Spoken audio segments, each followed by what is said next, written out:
So I've been getting a lot of questions from patients and random people about what to do with the Instant Pot. So I know a lot of you have been getting them for Christmas gifts or birthday gifts. So today I'm going to show you how to make beets in your Instant Pot. I think beets are becoming a little bit more popular thing to eat. They're very healthy. And this is a really simple way to do it, because the only other way to kind of cook beets all the way through is to wrap them in foil, put them in an oven and roast them. And that takes about an hour. And this is like a fourth of the time.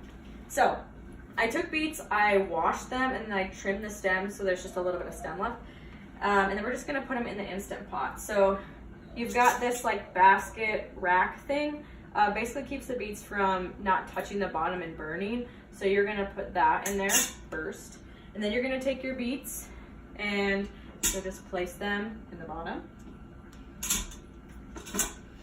I have bigger beets than normal, so they won't all be kind of touching the bottom, but that's okay. Then I'm going to put a cup of water into the bottom of the Instant Pot.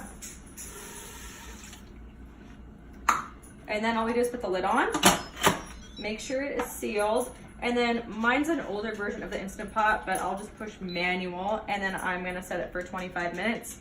If I had smaller beets, I'd probably set it for about 15 minutes, but we're gonna do 25. And then if you have the newer version of the Instant Pot, you'll probably have to push like, it says pressure cook on there, and then you'll push your time. And then I'll show you what this looks like when they're all done. Okay, so our beets are done.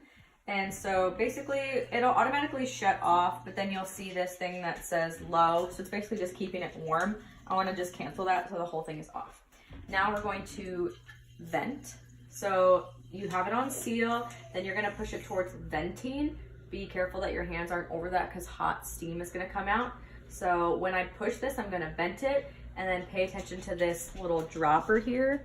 When this drops down, this means it's okay to open the lid. So we'll push vent and all the steam will come out. Okay, so our beets are done, and I've taken a couple out. So I did both golden and the purple beets. So they basically taste about the same.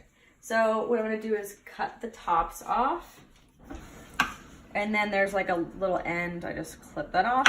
And then what's really nice is it's super easy to peel the beets just with your hands. So literally just gonna peel the skin off like that.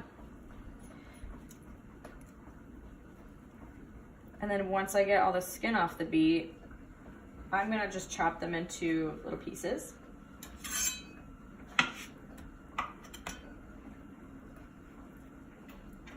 And then I think they taste great this way, but I like to just take it a step further, and I put them in a pan with a little bit of butter and salt and pepper.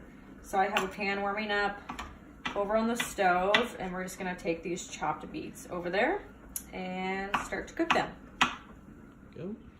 Okay, I didn't mention this before, but I did not wait for my beets to cool to chop them. So if you're going to do that, be really careful because they're very hot. I used like a paper towel and just held the beet so it didn't burn my hands. But they're still really warm, and they're going right in this pan that has some butter melted. And I have both the golden and the purple beets. I don't really care that they're combined, but you can do them separately if you want to.